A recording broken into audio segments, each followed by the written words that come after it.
जय माता दी बंधुओं, आपके अपने माँ कात्यायनी संस्कार चैनल में आप सभी का हार्दिक हार्दिक अभिनंदन है।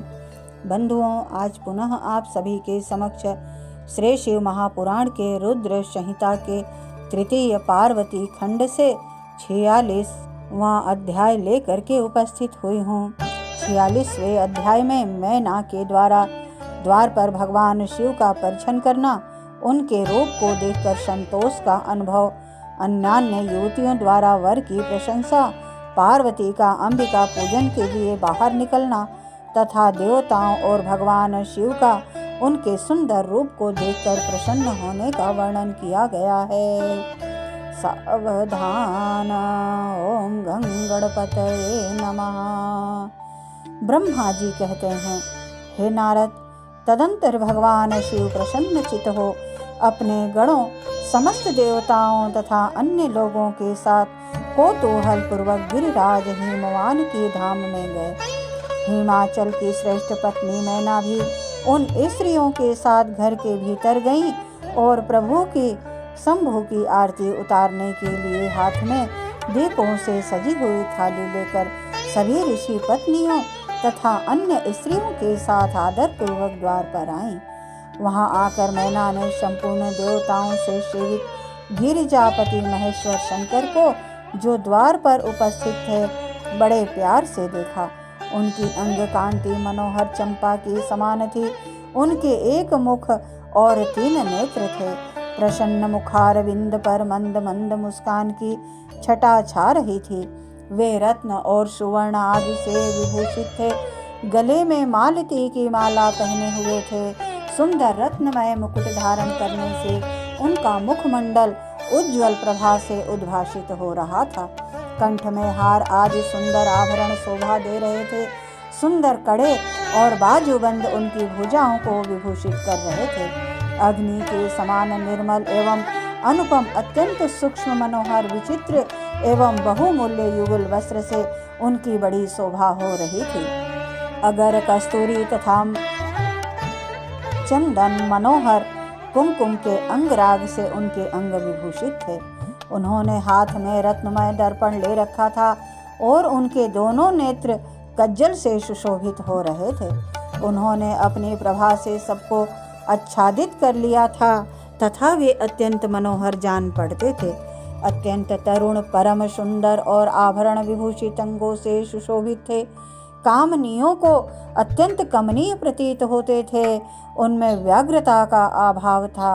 उनका मुखारविंद कोटि चंद्रमाओं से भी अधिक आह्लादक दायक था। उनके श्री अंगों की छवि कोटि कामदेवों से भी अधिक मनोहारिणी थी।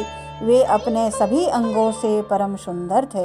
ऐसे सुंदर रूप वाले उत्कृष्ट देवता भगवान शिव को जामाता के रूप में अपने सामने खड़ा देख मैना की सारी शोक चिंता दूर हो गई। वे परमानंद सिंधु में निमग्न हो गईं और अपने भाग्य की, गिरिजा की, गिरिराज की, हेमवान की और उनके समस्त कुल की भूरी भूरी प्रशंसा करने लगी। उन्होंने अपने आप को कृतार्थ माना और वे बारंबार हर्ष का अनुभव करने लगी।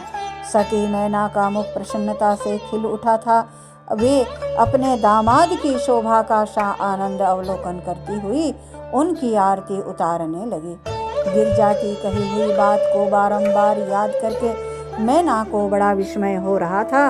वे हर्षोत्फुल्ल मुखारविंद से युक्त हो मन ही मन यूं कहने लगी, पार्वती ने मुझसे पहले जैसा बताया था उससे भी अधिक सौंदर्य में इन परमेश्वर शिव के अंगों में देख रही हूँ। महेश्वर का मनोहर लावण्य इस समय अवर्णीय है। ऐसा सोचकर आश्चर्यचकित हुई मैना अपने घर के भीतर आई। वहां आई हुई युवतियों ने भी वर के मनोहर रूप की भूरी भूरी प्रशंसा की। वे बोली, गिरिराज नंदनी शिवा धन्य है, धन्य है।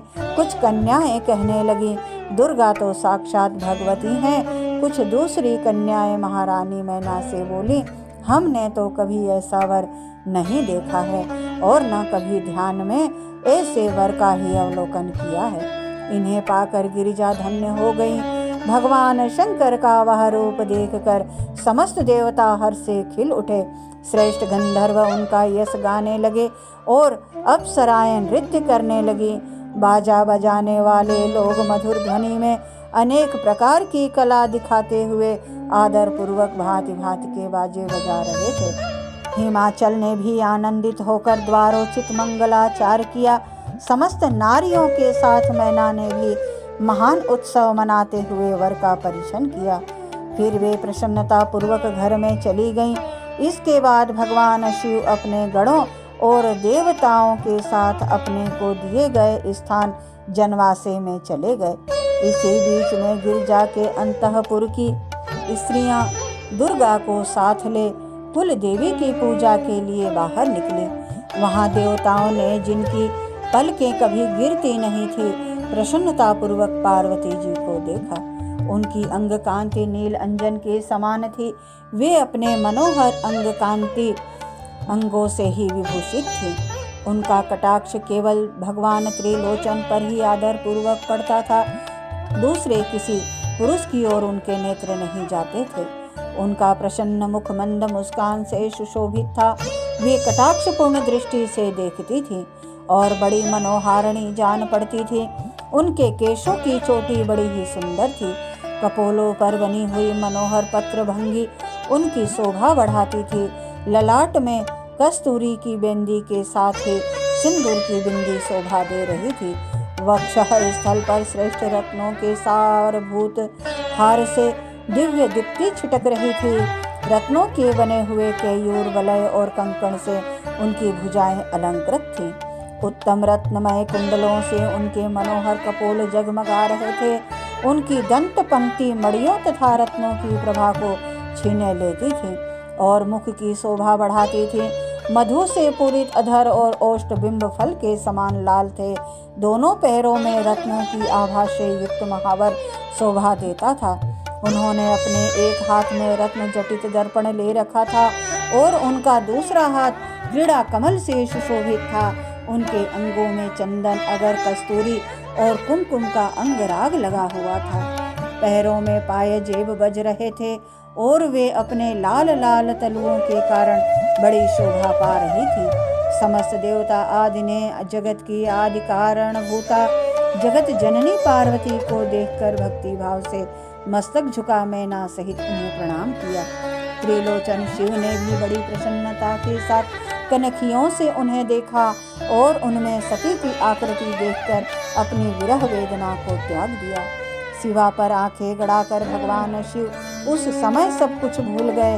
उनके सारे अंगों में रोमांच हो आया।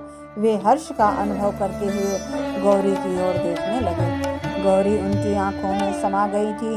इधर कालीपुरी से बाहर जाकर अंबिका देवी की पूजा करने के पश्चात ब्राह्मण पत्नियों के साथ पुनः अपने पिता के रमणीय भवन में लौट आई। भगवान शंकर के साथ मुझ ब्रह्मा विष्णु तथा देवताओं के साथ हिमाचल के बताए हुए अपने नियत स्थान पर प्रसन्नता पूर्वक गए।